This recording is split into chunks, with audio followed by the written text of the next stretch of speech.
My name is Jesse, and I'm going to demonstrate the reading skill theory for the bridge classes and up. First of all, when we're starting the reading, I like to think about it like we're making a pizza.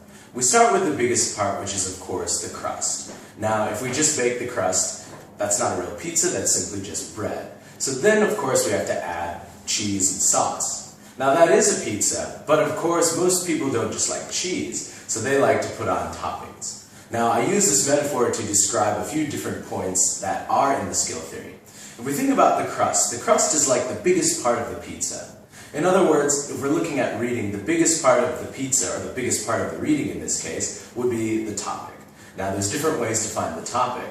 One way we can find the topic is simply by just looking at the title. If we don't see it in the title, or if we're not sure it's in the title, then we can look at the passage. It's usually in the first sentence, but one of the key things to find the topic is also that we can find repeated words. So for example, if I'm talking about something like soccer, and I want that to be my topic, I might say something like, well, soccer is one of the best sports in the world. I like to play soccer on the weekends, and I play soccer with my friends. So as you can see, by repeating that word, we then get an idea of the topic. Now, the next thing that we want to do is we want to focus on the main idea. Usually the main idea is what is the sentence in the reading that tells us about the topic, okay? And usually this can be found in the first sentence, the second sentence, or even the last sentence. Occasionally it's not really found in either of those places, but if that's the case, we can look for a transition. Usually it would be like a contrast transition, like however or but. The other thing too is for each paragraph we try to find the main idea. But in order to find the main idea of the entire passage, we look for something totally different, which is called the thesis statement. The thesis statement can usually be found in the first paragraph and in the last sentence.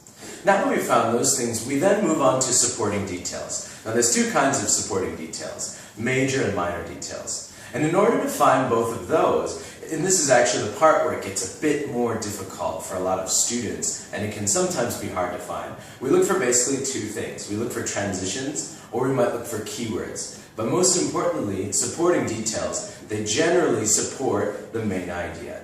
But there are two kinds. There's major and minor. And in order to find these, we want to look for, of course, transitions, but we have to be a bit more specific.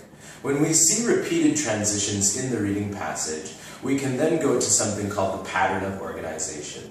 Generally, the pattern of organization is transition types that are repeated throughout the passage.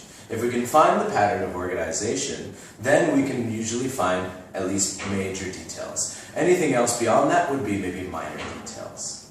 I'm going to give you guys an example to illustrate the skill theory. So I might use something like my favorite food, which is of course pizza. So here's an example. Pizza is my favorite food because it's delicious and because it's convenient. I really like the taste of a lot of the different ingredients. For example, I really like sausage and pepperoni.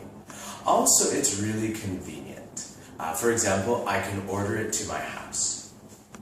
So if we were to look at this sentence, of course the topic is pizza. I didn't repeat it that much, but it is one of the first words, and it is the key point, of course. Now, of course, my main idea is simply just my favorite food is pizza because it's delicious and convenient. So in order to find supporting details, we look at the sentences that talk about these key points, delicious and convenient.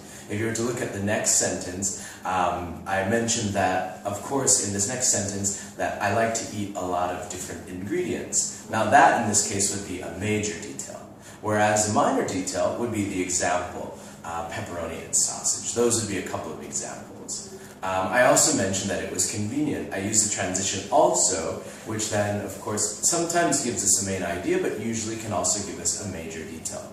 So also I mentioned it was inconvenient. Of course, my minor detail would be then the example, which was, I can order it to my house.